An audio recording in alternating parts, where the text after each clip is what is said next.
Վերջին տարիներին ջահերով երթը առանձնանում է նրանով, որ Թուրքիայի ու Ադրբեջանի հետ միասին նաև ՔՊ-ն է դատապարտում թուրքական դրոշի այրումը։ Այս անգամ Թուրքիան կարծես չդատապարտվեց, բայց փոխարենը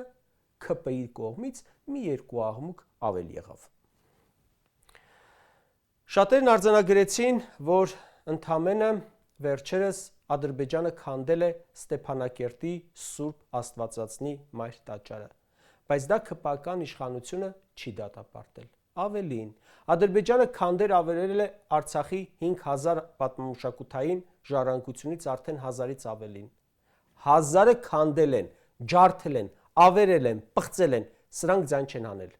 Ռուսաստանը դատապարտել է, Ֆրանսիան դատապարտել է, Հայաստանը չի դատապարտել, բայց դատապարտում է թուրքական դրոշի այրումը։